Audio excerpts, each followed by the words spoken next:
Hello guys, আসসালামু আলাইকুম।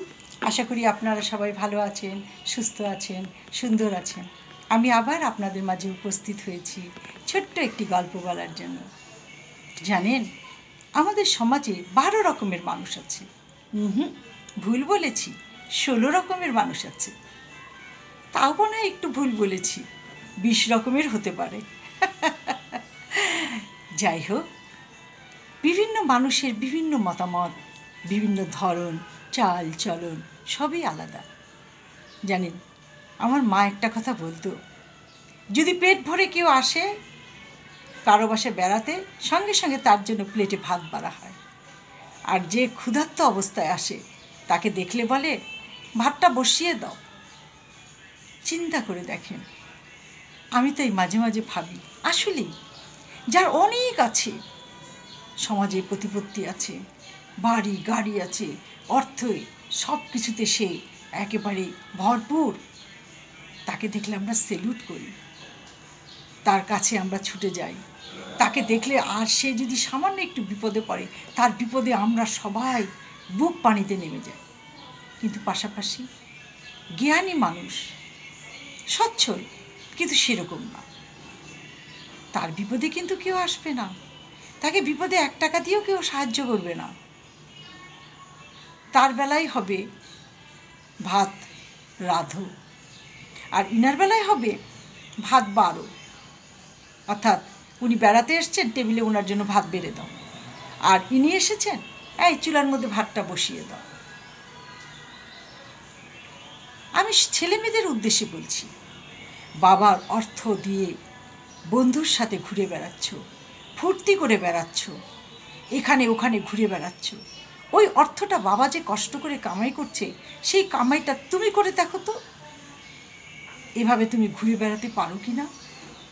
তার থেকে সবচেয়ে বড় কথা হলো, তোমার আশেপাশে যে সুখের পায়রাগুলো ঘুরে বেড়াচ্ছে, একদিন শুধু তাদের কাছে যেয়ে বলো, আমার বাবা বাড়ি থেকে বের করে দিয়েছে, আমাকে 1000 টাকা দাও।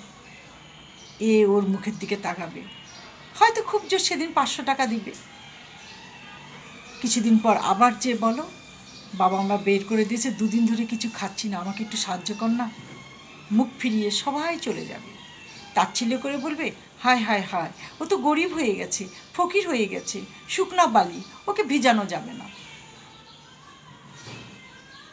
তাই বলছি, বাপের অর্থ নিয়ে যতই ঘুরে বেড়াও, খুশি করো, তামাশা করো, সবই করো, কিন্তু নিজের দিকে একবার তাকিয়ে দেখতো যে বাবার মতন অর্থ কামাই করতে গেলে কতটা কষ্ট করতে হয়।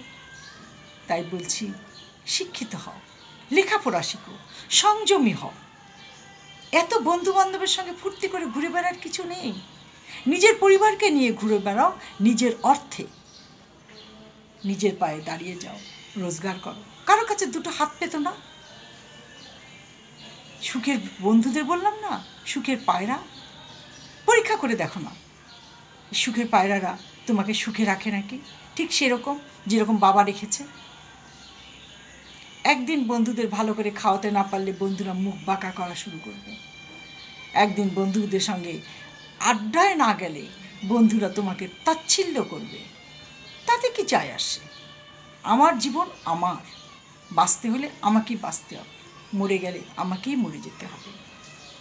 কাজেই বন্ধুদেরকে কে তাচ্ছিল্য করলো, কে আমাকে খারাপ বললো, এটা আমার দেখার বিষয় না।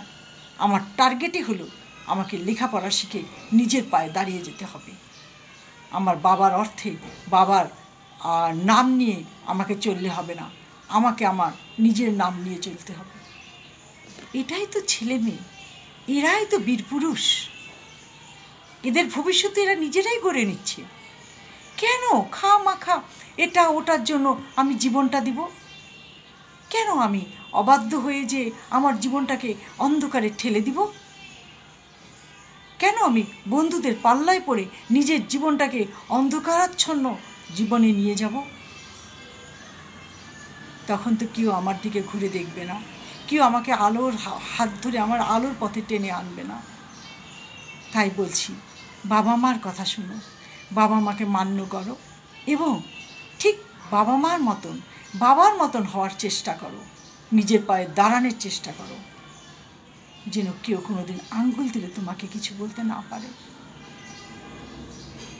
আমি এইটুকু বোঝাতে চেয়েছি যে অন্ধকারাচ্ছন্ন জায়গায় না যেয়ে আলোর মুখ দেখো, আলোর পথে চলে আসো, জীবনটা সুন্দর মধুময় হবে।